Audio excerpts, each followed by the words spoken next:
अंतरंग पहिला आणि हिडिंग 22 पान नंबर 12 आहे ना. बघा, महावाक्यापासून उत्पन्न होणाऱ्या अपरोक्ष ज्ञानाविषयी शंका. कालच्या पाठामध्ये आपण पाहिलं की जीव ब्रह्मैक्य ज्ञानाची उत्पत्ती ही गुरूंच्या मुखातून महावाक्याचं श्रवण केलं की त्या महावाक्याच्या श्रवणाने जीव ब्रह्मैक्य ज्ञान काय होतं, उत्पन्न होतं. समजलं का?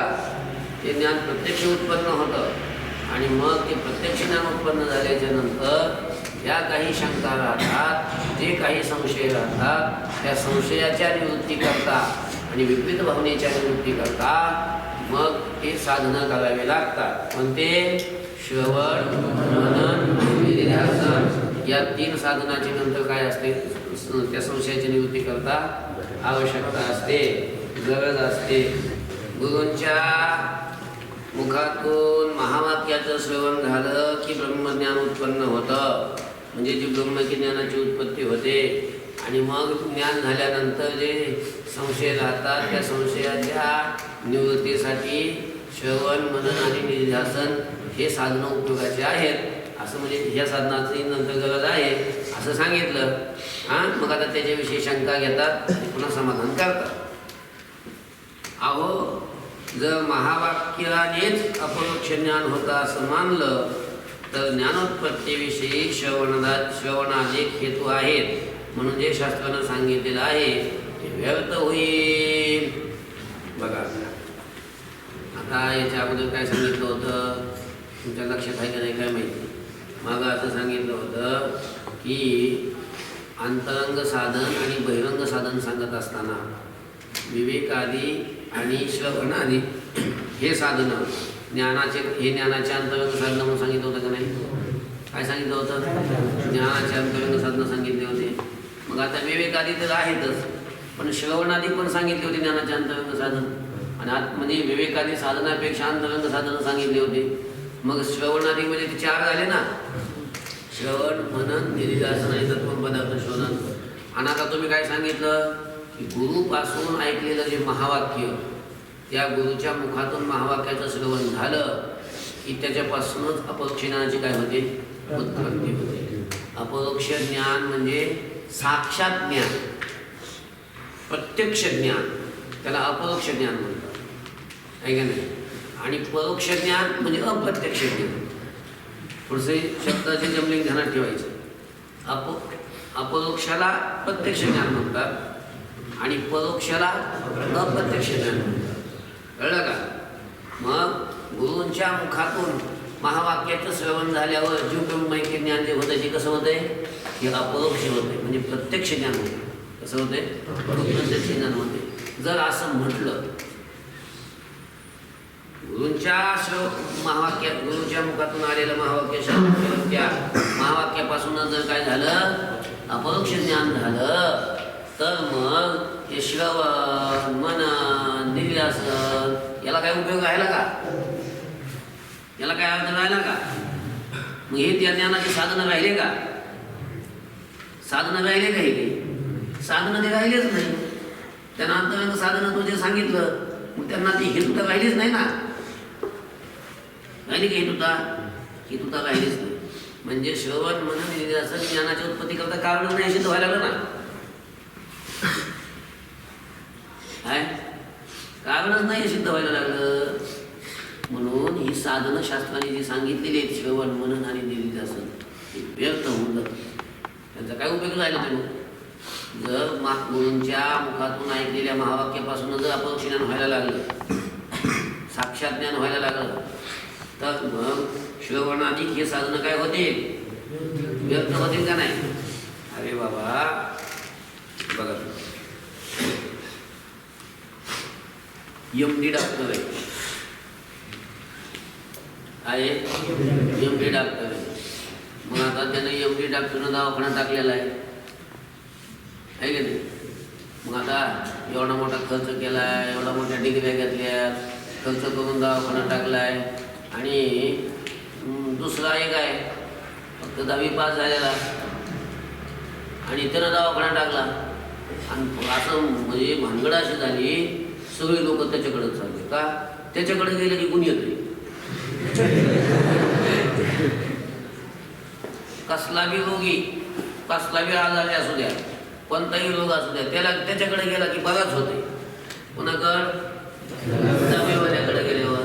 मग दहावीवाल्याकडे गेल्यावर कोणता बी आजार असो, TB सारखा आजार, कॅन्सर सारखा आजार, शुगर सारखा आजार, जे कधी जातच नाही आली, अशा आजार सुद्धा त्याच्याकडे गेले काय व्हायला लागले? बरे व्हायला लागले. मग ते MD वाल्याचं काय काम राहिलं का? MD वाल्याचं काय काम उरलं का आता? मग आता त्यानं शिकून सगळं वाया गेलं का नाही? त्याचं म्हणजे तिकडे जाईन ना मी, अहो ह्या MD आहे, मेले तर कोण नाहीत म्हणजे काय सांग मला काय म्हणजे व्यक्त झालं ते शिकून एवढं दवाखान्यात टाकून सगळं वाया गेलं ते. तसं फक्त गुरुपासून ऐकलं महावाक्य, त्या महावाक्याने जर ज्ञान व्हायला लागलं, अपरोक्ष ज्ञान साक्षात्कार व्हायला लागला, तर मग श्रवण करा, मनन करा, निध्यासन करा, हे सगळं व्यर्थ नाही का? अशी घेतली बघा. जर महावाक्यानेच अपरोक्ष ज्ञान होतं असं मानलं तर मग ज्ञानोत्पत्तीविषयी, ज्ञानाच्या उत्पत्तीविषयी जी पहिली साधनं सांगितली होती, श्रवण मनन आणि निधिध्यासन, एक ना श्रवणाधिक हे ज्ञानाच्या उत्पत्तीविषयी हेतू आहेत म्हणून जे शास्त्रानं सांगितलेलं होतं ते व्यर्थ होऊन जाईल. त्या सांगण्याला काय अर्थ राहिला का? मग श्रवणाधिक हे ज्ञानाच्या उत्पत्तीला हेतू आहेत असं जे सांगितलं होतं मागं, त्याला काय अर्थ राहिला का? आता केवळ महावाक्याच्या श्रवणानं जर व्हायला लागलं ज्ञान, तर मग त्यांना काय अर्थ राहिला का त्या साधनांना? त्या नाही. आता श्रवण मनन निध्यासनाचा असंभवनादी निवृत्तीमध्ये उपयोग आहे म्हणून व्यर्थत्व नाही असं वर तुम्ही सांगितलेलं आहे, खरंय. तथापि कोणत्याही वस्तूचं ज्ञान झाल्यावर त्याविषयी असंभावना, विपरीत भावना संभवतच नाहीत. म्हणून श्रवणाधिकाच्या ठाई व्यर्थत्व दोष कायम राहतो, तो राहतोच. याकरता बघा आता हे काय म्हणले, अहो तसं नाही. जरी महावाक्याने ज्ञान झालं, ऐका, जरी महावाक्याने ज्ञान झालं आहे का नाही, तरीही श्रवण मनन आणि निधिध्यासन हे व्यर्थ होत नाहीत. का व्यर्थ होत नाहीत? कारण महावाक्याने ज्ञान झाल्यावर सुद्धा काही संशय राहतात. काय राहतात?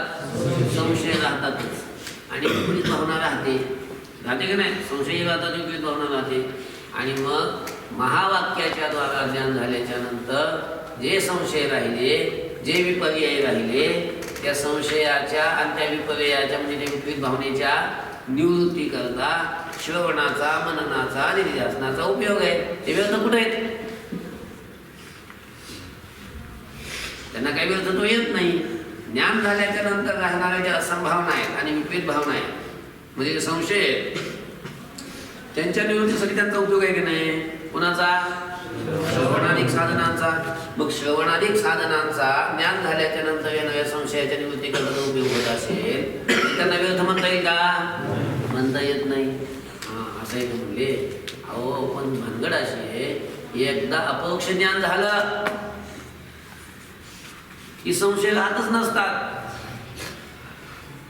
काय अपरोक्ष ज्ञान झाले संशय आहे का कुठं? अपरोक्ष ज्ञान झाल्यावर संशय राहतच नाही. मग संशयच नाही राहिला तर मग ते श्रवण मनन निध्यासन काय करायचं? म्हणजे पुन्हा त्या ठिकाणी काय आलं? व्यर्थत्व आलं. कारण अपरोक्ष ज्ञान झाल्याच्या नंतर पुन्हा काय राहत नाही? संशयच राहत नाही, पुन्हा विपरीत भावना राहतच नाही.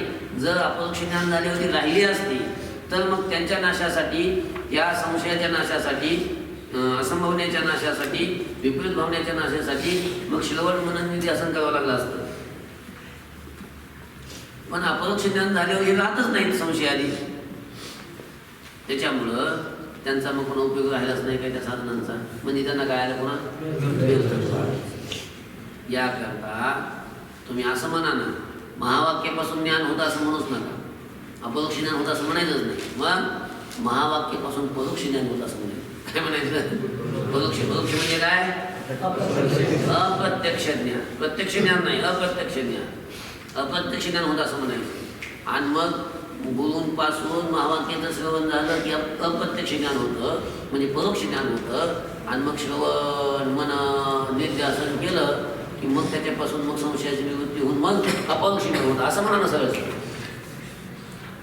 म्हणजे श्रवणादी हे जे साधन आहेत शास्त्राने सांगितलेले त्यांना मग व्यर्थत्व येणार नाही. त्याच्यासाठी असं म्हणायचं काय की महावाक्यापासून अपरोक्ष ज्ञान न होता तसं परोक्ष ज्ञान होतं, म्हणजे अप्रत्यक्ष ज्ञान होतं. आणि श्रवणादी साधनानं मग संशय घालवल्यानंतर मग काय होतं, त्याचं अपरोक्ष रूपांतर होतं, नंतर अपरोक्ष ज्ञान होतं असं म्हणा की. म्हणजे त्या साधनांना काय येणार नाही, व्यर्थत्व येणार नाही असा पूर्वपक्षी. असा काय पूर्वपक्षी म्हणजे शंका घेणारा. बघा याकरता केवळ वाक्य करू. केवळ वाक्य म्हणजे या वाक्य कोणतं असो गुरुच्या मुखातून आलेलं, मग ते अवांतर वाक्य असो किंवा महावाक्य असो, आहे का नाही.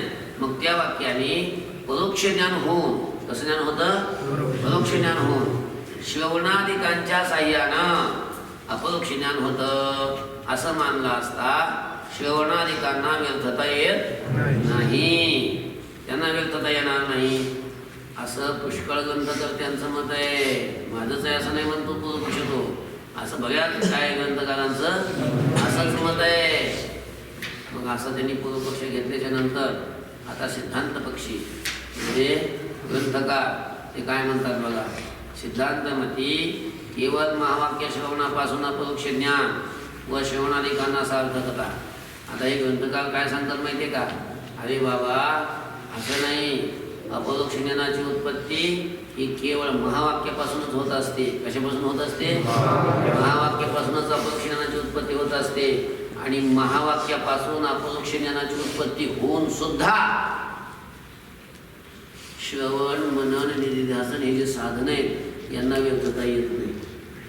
कशी येत नाही, महावाक्यापासून जरी अपरोक्ष ज्ञान उत्पन्न झालं, अपरोक्ष ज्ञान होऊन सुद्धा पुन्हा काय होत असतात, संशय विपर्य राहतच असतात. आणि त्याच्या नाशासाठी ही श्रवण मननाने याचा उपयोग आहे, म्हणून त्यांना व्यर्थता येत नाही असं ग्रंथकार सांगतात. बघा हे पूर्वपक्षीचं म्हणणं बरोबर नाही. पूर्वपक्ष काय म्हणतोय की श्रवणादिकांना व्यर्थता येऊ नये याच्यासाठी महावाक्यापासून परोक्ष ज्ञान होतं आणि नंतर श्रवणादी या साधनांच्या द्वारा यांच्या साह्यानं मग काय होतं, अपरोक्ष ज्ञान होतं असं म्हणा, असं तो म्हणतो. पण आता ग्रंथकार म्हणतात की या पूर्वपक्षाचं म्हणणं बरोबर नाही. का बरोबर नाही, कारण शब्दाचा स्वभावच असा आहे की तो व्यवहित म्हणजे दूरदेशाच्या तसंच भूत आणि भविष्यकाळच्या वस्तूचं परोक्ष ज्ञान करून देतो. ऐका, जी वस्तू दूर देशात आहे, आपल्या इथं जवळ नाही, दूरच्या देशात आहे, जी वस्तू भूतकाळात होऊन गेली आणि जी वस्तू भविष्यकाळात होणार आहे, अशा ज्या वस्तू असतात, मग अशा वस्तूचं ज्ञान सुद्धा ज्यावेळेला करून देतो त्यावेळेला तो परोक्ष ज्ञान करून देत असतो. कसं म्हणजे बघा, भूतकाळातली वस्तू तिचं ज्ञान कधी पण शब्दाने कसं होतं, परोक्षच होत असतं. भविष्यकाळातली वस्तू तिचं पण ज्ञान शब्द ज्यावेळेला करून देतो त्यावेळेला कसं देतो, परोक्ष म्हणजे अप्रत्यक्ष. आणि वर्तमान काळातल्या वस्तूचं सुद्धा जर ती वस्तू आपल्या जवळ नसेल, दूरच्या देशात असेल, तर त्या वस्तूचं ज्ञान सुद्धा शब्द कसं करून देतो, परोक्षच करून देतो, म्हणजे अप्रत्यक्षच करून देतो. लक्षामध्ये शब्दाने ज्या वेळेला वस्तूचं ज्ञान होतं, तिन्ही काळातल्या वस्तूचं ज्ञान होतं, भूत भविष्य वर्तमान. भूत भविष्याच्या वस्तूचं ज्ञान हे शब्द परोक्षच देतो कधी पण करून. आणि वर्तमान काळातल्या वस्तूचं जवळ वस्तू असेल तर प्रत्यक्ष करून देतो, आणि दूर वस्तू असेल तर परोक्षच करून देतो, म्हणजे अप्रत्यक्ष करून देतो. लक्षात येऊ लागले का, हा शब्दाचा स्वभाव आहे. कळलं का? जवळ वस्तू जर असेल, ऐका, वस्तू जवळ आहे आणि जवळ वस्तू असेल तर त्या जवळच्या वस्तूचं शब्द दोन प्रकारे ज्ञान होतं. कधी परोक्ष देतो तर कधी अपरोक्ष. ऐका, भूतकाळातल्या वस्तूचं कसं शब्द ज्ञान करून देतो? परोक्ष. भविष्य काळातल्या वस्तूचं कसं ज्ञान करून देतो? परोक्ष. वर्तमान काळातल्या वस्तूचं कसं ज्ञान करून देतो?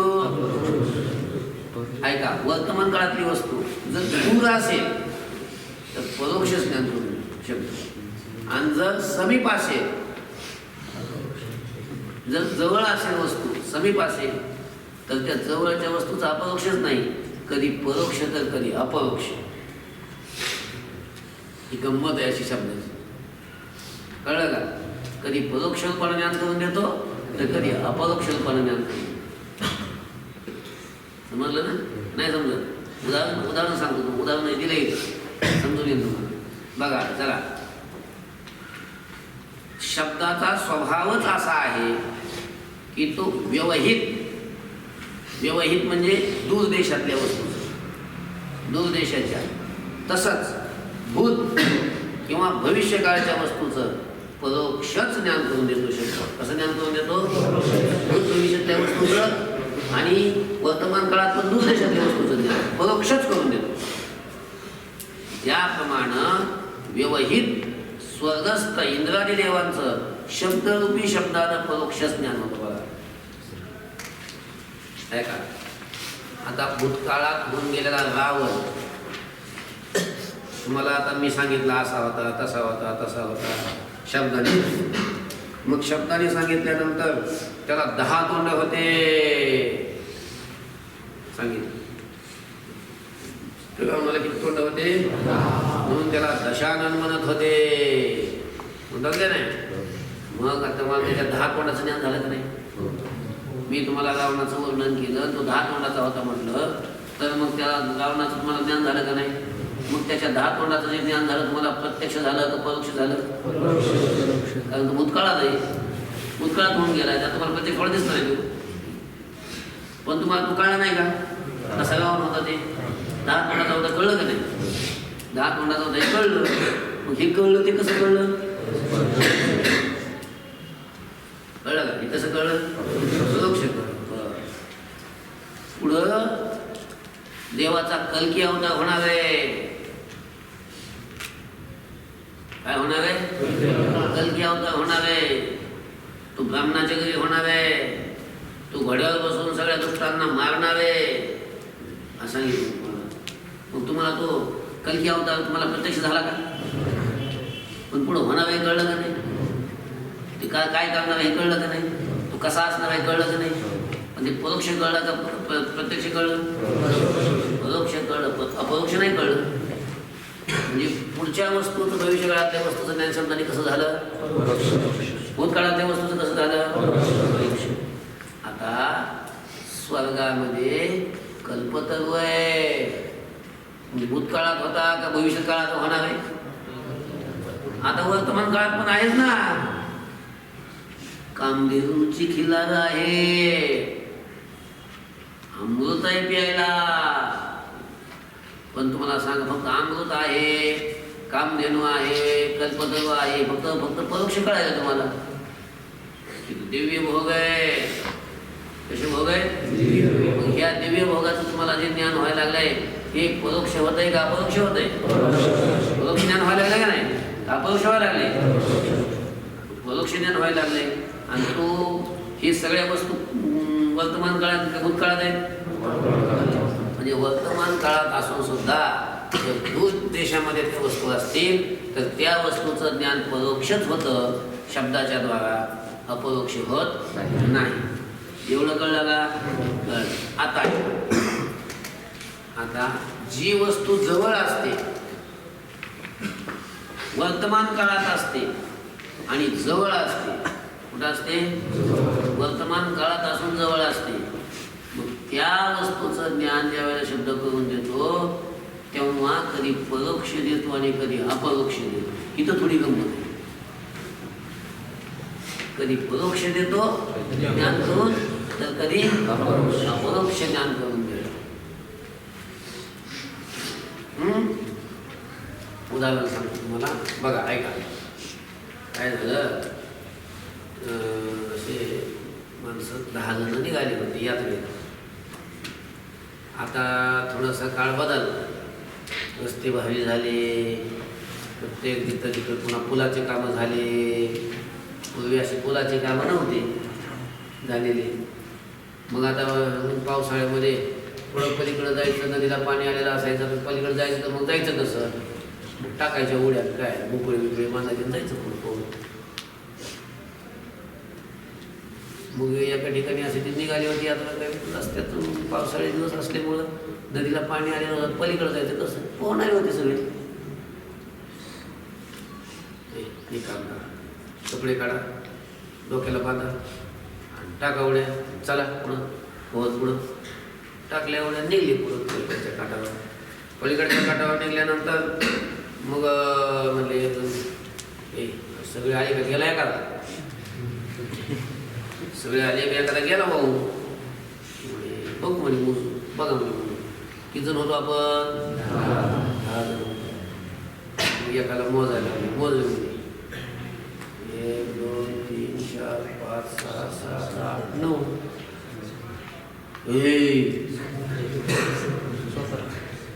अरे 9च आहे. अरे एक गेला की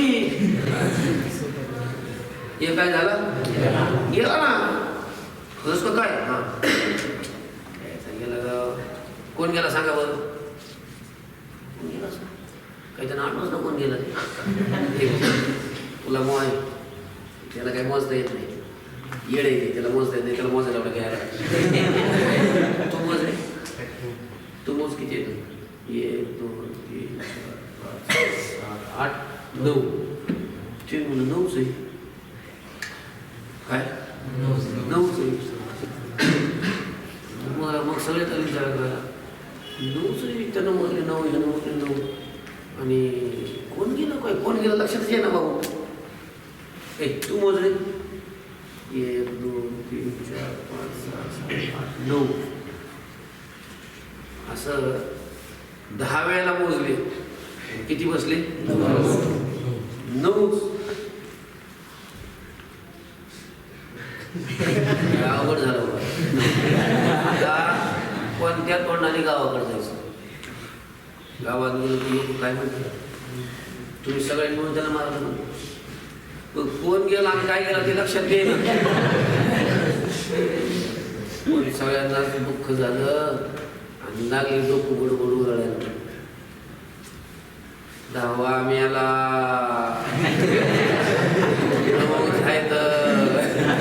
तो 10वा म्हणतो काय झाला, मेला. डोकं बुडबुड रडायला लागले. डोके फोडून घेतले ते. असा एक सत्यग्रस्त होता. चांगला त्याला वाटलं बिचारे कमी मिळत असते ना, म्हणजे नवीन दिसतात, काय त्यांची अडचण, काय नेमकं काय झाले त्यांना, ते आपण बघतोय. म्हणून तो आला, काय गडा काय झाला तुम्हाला. म्हणजे तुम्हाला काय सांगावं, आमच्यातला 10वा आला, आमच्यातला 10वा आला. 10वा म्हणजे आम्ही घरी 10 जण निघालो होतो. नदीतून येताना आम्ही इकडं पोहून आलो आणि पोहताना अलीकडं आलो तो आम्ही 9च आहे आणि 1 जण गेला. असं कोण आहे, कोण गेला नेमका तुम्हाला, काय नावच आठवत नाही मला, पण कोण गेला आमच्यात नाही. जण मोजून पाहिले तर किती होते, 10. भानगड काय होत होती, 10 जणांनी 10 वेळेला मोजलं. पण प्रत्येकानं मोजताना काय करायचं, स्वतःला सोडून द्यायचं, मग हे मोजायचं.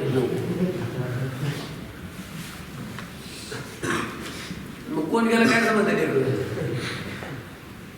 सगळेच होते ना, फक्त मोजताना किती बघायचे ते 9. कारण स्वतःला प्रत्येक जण काय करत होता, सोडून देत होता. तुम्ही मोजले का म्हणे, हा मोजले. अजून एकदा मोजा तिने मोजले 1 2 3 4 5 6 8 9. हा 9. त्या लक्षात आले भानगड काय होते.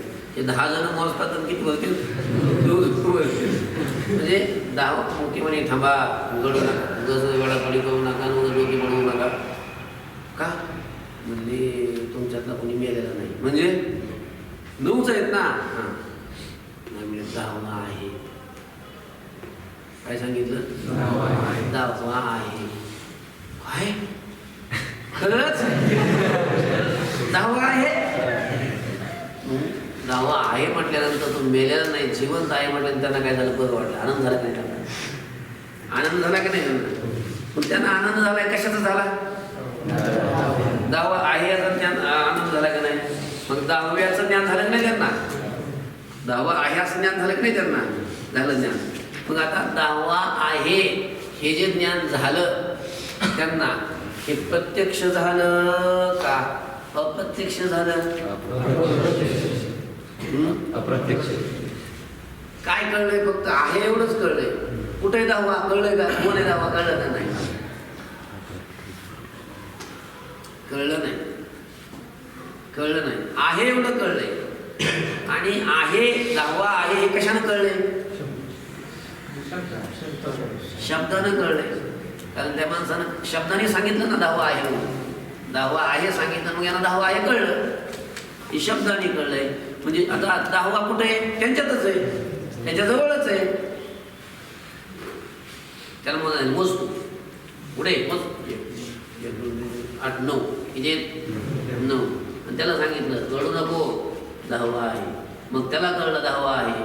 मग 10वा हे कळलं त्याला, शब्दाने कळलं, शब्दाच्याच द्वारा कळलं. आणि तो 10वा जो आहे तो कुठं दूर आहे का? हे 9 म्हणलं 10वा कोण आहे? हे 9 आहे म्हटल्यानंतर 10वा त्याच्यापासून दूर आहे का जवळ आहे? मग जो जवळ आहे 10वा, त्या 10व्याचं त्याला जे ज्ञान व्हायला लागले शब्दाने, ते परोक्ष व्हायला लागले का अपरोक्ष व्हायला लागले? परोक्ष ज्ञान व्हायला लागले. शब्दानेच ज्ञान झालं 10व्याचं, पण कसं झालं? परोक्ष ज्ञान झालं. 10वा आहे या हे वाक्याने जे ज्ञान झालं ते कसं झालं? परोक्ष ज्ञान झालं. मग आपण कुठे 10वा? कुठे 10वा? गाढवा तूच तर 10वा आहे. बघ 1 2 3 4 तू मोजतो, तुला मोजलं का तू? हा ना 10वा तर मीच आहे. 10वा तर कोण आहे? 10वा तर मीच आहे. मग त्याला असं ज्ञान होतं कशाचं? 10व्याचं ज्ञान झालं. मग आता जे त्याला 10व्याचं ज्ञान झालं हे कसं प्रत्यक्ष झालं का अप्रत्यक्ष झालं? परोक्ष झालं का अपरोक्ष झालं?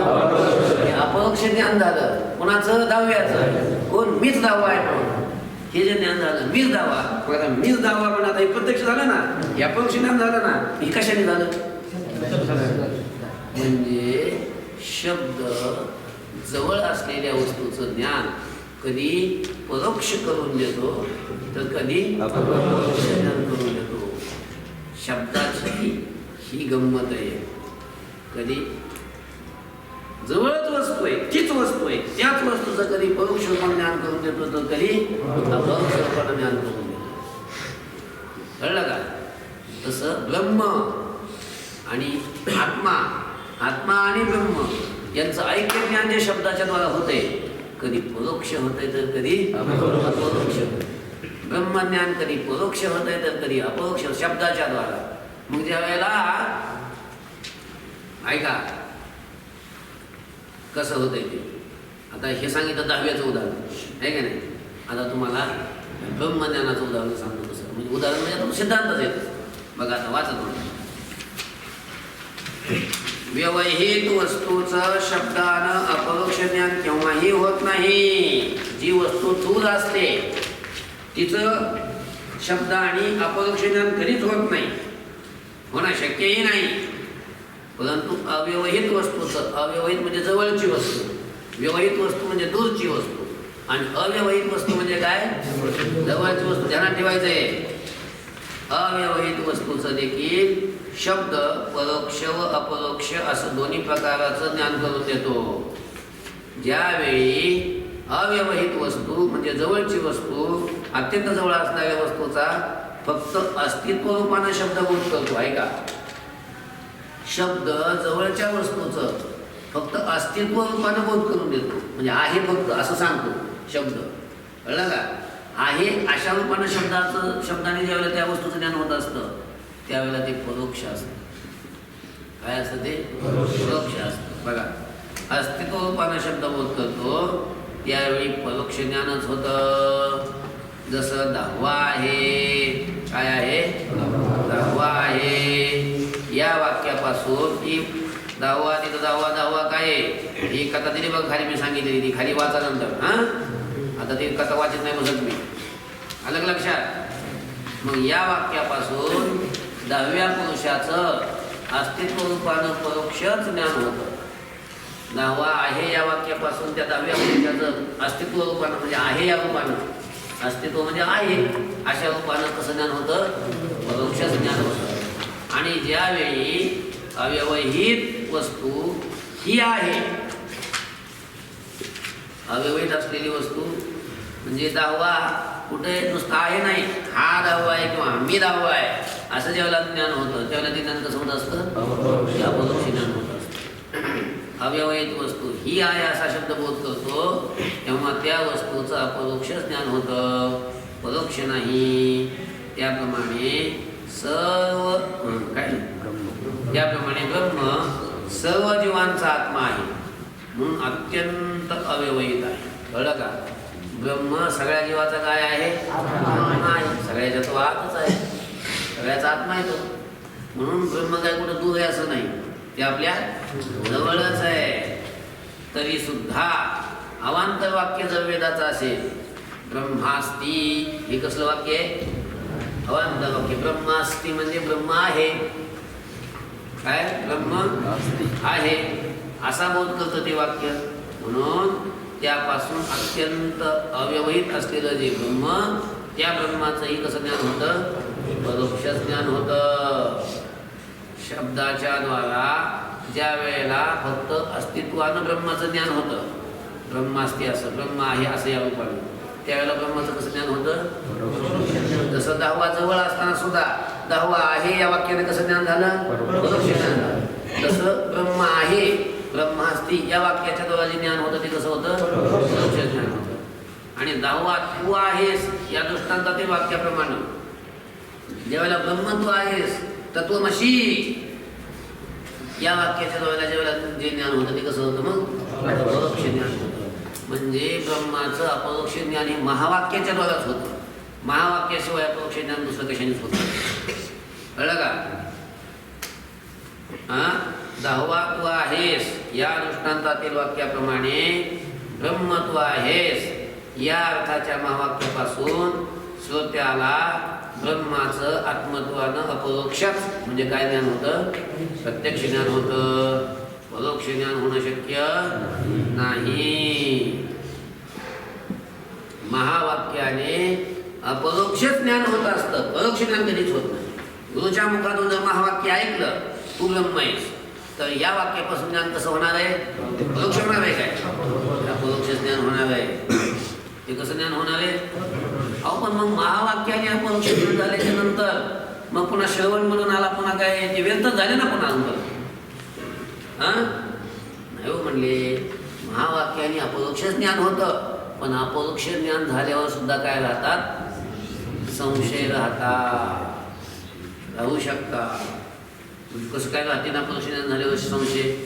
मग आता त्याच्यासाठी एक दृष्टांत सांगतो. काय सांगतात?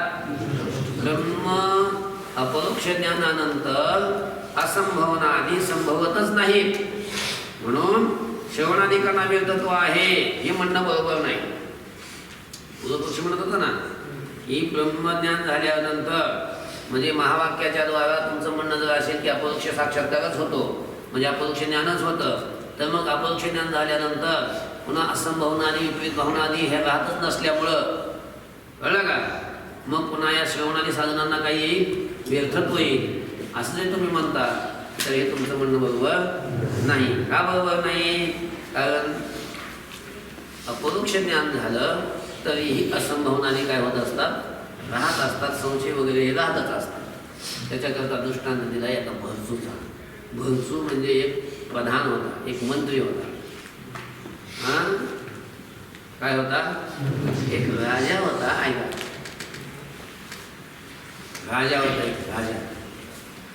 आणि त्या राजाकडं एक भरसू नावाचा एक मंत्री होता, प्रधानमंत्री होता. आता तो भरसू चांगला होता, त्या बिरबल सारखा अकबर बिरबल होते ना ते बिरबल कसा मंत्री चांगला होता तसा हा भरतू चांगला होता. राजाचं आणि त्या भरतूचं खूप प्रेम होतं, मित्र होते राजा आणि तो भरतू. एकमेकावर दिवसचे कंठस्थ होते ते राजा आणि तो भरतू. पण मग बाकीचे मंत्री जे होते त्या भरतूवर जळायचे, असं असतंच. मग त्यांनी काय केलं, एकदा या षडयंत्र केलं. षडयंत्र कुणी, बाकीच्या त्या मंत्री कशासाठी, या भरतूला मारण्यासाठी षडयंत्र असं केलं की या मंत्र्यांनी एक बंड पुकारलं. त्यांनी स्वतः नाही, काही पैसे देऊन असं काही लोकांना हे करून त्यांनी बंड पुकारलं राजाच्या विरोधात. कुणाच्या? राजाच्या विरोधात. आणि मग हेच मंत्री राजाकडे गेले. अहो म्हणे महाराज, आपल्या राज्यात असं झालंय. काय झालंय तर असं काही लोकांनी बंड पुकारलंय असं. हां, अरे मग त्याचा नाश केला पाहिजे आपण. पाठवा सैन्य. म्हणजे कोणाला पाठवता, जा म्हणे तुम्ही सैन्याला घेऊन. म्हणे बघा असं, म्हणजे ज्या वेळेला सत्कार करायचा त्यावेळेला तुम्ही भरतूला बोलवता स्टेजवर, आणि आता तिकडं जायचं तर आम्हाला पाठवायला लागेल. भरतूला पाठवा ना म्हणले. ठीक आहे म्हणे, भरतूला बोलवलं. भरतू जाईल म्हणे. भरतू गेला काही सैन्य घेऊन थोडंफार. पण ते बंड मोडलं. पण लक्षात आलं की आपलेच लोक आपल्या सैन्याला मारायला लागले. म्हणजे इथं काहीतरी षडयंत्र झालं. भरतूचे सैन्य सगळं मारलं आणि मग ते भरतूच्या मागं ते सैन्य लागलं. मग तो आपला जीव वाचवण्यासाठी तिथून पळाला. कोण? भरतू. असं पळून मग एका जंगलात गेला. मग जंगलात गेल्यावर त्याला असं वाटलं काय गाव, आपलेच लोक आपल्यालाच मारायला लागले आहे की नाही. हे सगळं षडयंत्र आहे. आणि षडयंत्र कोणी केलं त्याच्या लक्षात आलं, हे सगळे आपल्याच मंत्र्यांनी केलं. आणि आता आपण परत गेलो, आपण राजाला सांगितलं, राजा त्याला दंड देईल. पण कधी ना कधी ते मला काय करतील, मारतीलच. आहे की नाही. षडयंत्र करते. काय करायचं आहे राजा परत जाऊन, आपण करायचं तपश्चर्या. काय त्या राज्यात सुख नाही, कशात सुख नाही, काहीच नाही. आपण तपश्चर्या करावी आणि तपश्चर्या करून आपण मुक्त होऊन जावं, परमात्म्याचा साक्षात्कार करून घ्यावा, असं त्याला वैराग्य निर्माण झालं. कुणाला? भरतूला. मग काय तो परत राजधानीत गेला नाही. मग त्याने आपल्या अंगाला राग लावली, भस्म लावलं, रुद्राक्षाच्या माळा घातल्या आणि बसला तपश्चर्या केली. मग हे जे मंत्री होते त्यांनी त्याचा शोध घेतला, कुठे गेला नेमका. त्यांना कळलं की भरतू विरक्त झाला आहे आणि जंगलामध्ये तो आता विरक्त होऊन तपश्चर्या करतोय. कसा आहे काय त्यांनी पाहिलं नेमकं. आणि मग त्यांनी राजाला जाऊन सांगितलं, म्हणजे असं चुकीचं सांगितलं. काय सांगितलं, महाराज युद्धामध्ये भरतू मेला. आणि त्या राजाला फार वाईट वाटलं. भरतू मेला म्हणजे प्रेम होतं भरतू होते, दोघांचं प्रेम एकमेकावर प्रेम होतं, मित्र होते. मग त्याला खूप वाईट वाटलं. मग काही दिवसांनी त्यांनी जाऊन सांगितलं की हा तर जिवंत आहे. एखाद्या दिवशी जर राजा शिकावीला गेला आणि शिकावीला गेल्यावर जर भरतू भेटला आणि हे दोघं भेटले एकमेकाला, तर बोलले, तर काय होईल की खरं काय वास्तव परिस्थिती जी आहे भरतू या राजाला सांगेल. राजा आपल्याला दंड देईल, आहे की नाही. आपल्याला मृत्यूदंडाची शिक्षा देईल राजा. मग त्याच्यापेक्षा आपण राजाच्या मनात भ्रम निर्माण करतो. हे गेले सांगितलं, महाराज भरतू मेला आणि त्याचं भूत झालंय. काय झालंय त्याचं? भूत झालंय, भूत. आणि ते भूत होऊन या जंगलात हिंडत आहे. आणि जो कोणी माणूस दिसत त्याला काय करतंय, ते खाऊन टाकतंय. असं राजाला असं म्हणतं. राजाचा कसाच झाला निश्चय, भरतू मेला आणि काय झालंय, भूत झालाय. असा राजाचा भूत झाला. एके दिवशी राजा मृगया करता गेलेला असताना, म्हणजे शिकारीसाठी गेलेला असताना, एके दिवशी या भरतूला राजानं प्रत्यक्ष पाहिलं डोळे. काय झालं? प्रत्यक्ष पाहिलं. आणि ते भरतूला पाहिल्याबरोबर राजाला भीती निर्माण झाली अंतःकरणामध्ये. अरे बापरे,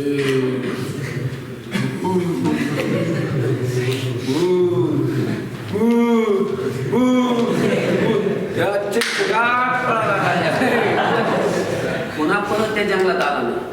पण कोणाला पाहिलं होतं त्यांनी? भूताला पाहिलं होतं का भरतूला पाहिलं होतं? म्हणजे डोळ्यांनी त्याला प्रत्यक्ष ज्ञान झालं का नाही? भरतूला त्यानं प्रत्यक्ष पाहिलं होतं का नाही? पण प्रत्यक्ष पाहून सुद्धा त्याला ही विपरीत भावना राहिलीच का नाही की भरतू मेलाय आणि भूत झालाय. मग ही प्रत्यक्ष ज्ञान झाल्यावर सुद्धा ही विपरीत भावना राहिली का प्रत्यक्ष ज्ञान न होता राहिली? प्रत्यक्ष डोळ्याने बघितलं त्याला पण तरी सुद्धा ही विपरीत भावना गेली का? नाही, ती तशीच राहिली. तसं गुरुच्या मुखातून महावाक्य ऐकलं आणि गुरुच्या मुखातून महावाक्य ऐकल्यानंतर ब्रह्माचं अपरोक्ष ज्ञान झालं, प्रत्यक्ष ज्ञान झालं, तरी सुद्धा संशय म्हणजे असंभावना आणि विपरीत भावना राहू शकतात. त्या राहतच नाहीत असं नाही आहे. जरी प्रत्यक्ष ज्ञान झालं, जरी अपरोक्ष ज्ञान झालं, तरी सुद्धा जसं राजाच्या अंतःकरणामध्ये वस्तूविषयीची विपरीत भावना राहिली म्हणजे तो मेला भूत झाला विपरीत भावना गेली का? प्रत्यक्ष पाहून सुद्धा गेली नाही. तो घाबरून पळाला. उलट ज्या वस्तूला पाहिल्यानंतर त्याला आनंद व्हायचा, वस्तूला तो आलिंगन द्यायचा, कडकडून मिठी मारायचा, त्या वस्तूला पाहिल्यानंतर चिंचिंगाट पळाला नाही. म्हणजे त्याच्या अंतःकरणात विपरीत भावना गेली नाही. म्हणजे प्रत्यक्ष ज्ञान होऊन सुद्धा, अपरोक्ष ज्ञान होऊन सुद्धा जर राजाच्या अंतःकरणामध्ये वस्तूविषयीची विपरीत भावना गेली नाही, तसं गुरुच्या मुखातून महावाक्य श्रवण झाल्यावर सुद्धा अपरोक्ष ज्ञान, गुरुच्या मुखातून महावाक्य श्रवण आणि अपरोक्ष ज्ञान जरी झालं तरी सुद्धा संशय राहतात, विपरीत भावना राहतात. आणि मग या संशयाच्या आणि विपरीत भावनेच्या निवृत्तीसाठी श्रवण मननादिकाचा उपयोग असल्यामुळं या साधनांना विरतत्व येत नाही. अपरोक्ष ज्ञानाची उत्पत्ती, ब्रह्मज्ञानाची उत्पत्ती, जीव ब्रह्मैक्य ज्ञानाची उत्पत्ती, या उत्पत्तीला हेतू महावाक्यच आहे. महावाक्याच्या श्रवणानेच अपरोक्ष ज्ञान होतं. तरीही श्रवणाधिक साधनांना व्यर्थत्व येत नाही. कळलं का? आलं? पर्यंत आलं जे 23 वेळी संपली बरं का? बघा वाचून घ्यायची का ती कथा?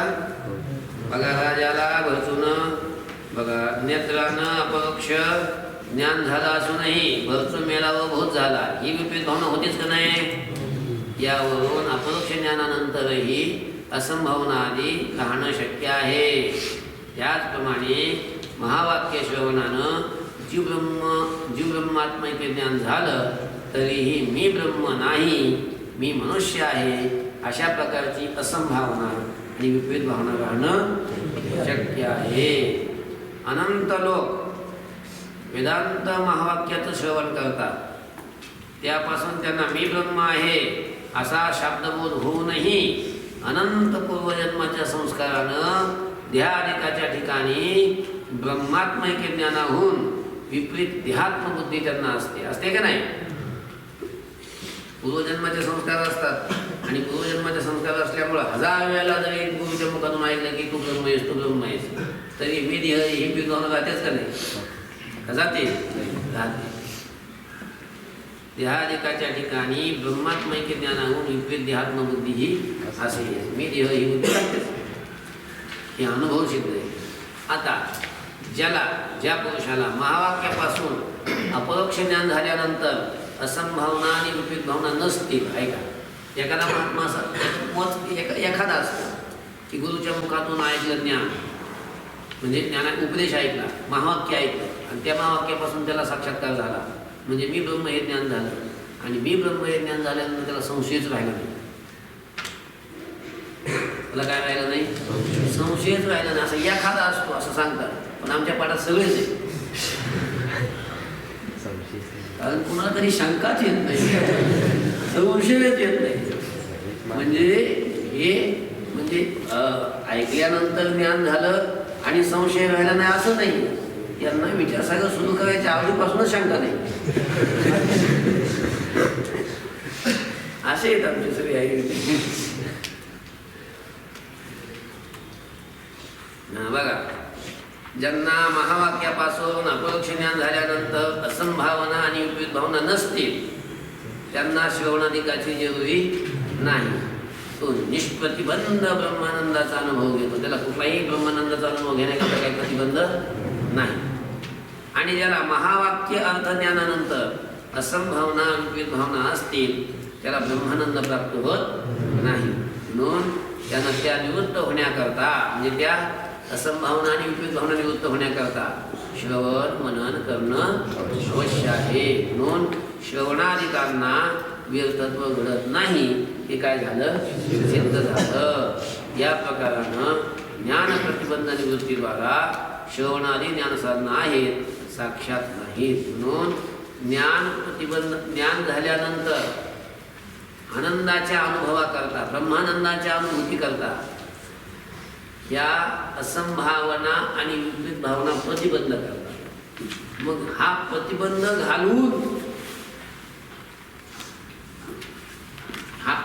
घालून काय होतात? ज्ञानाला ते काय होतात? कारण होतात. कोण?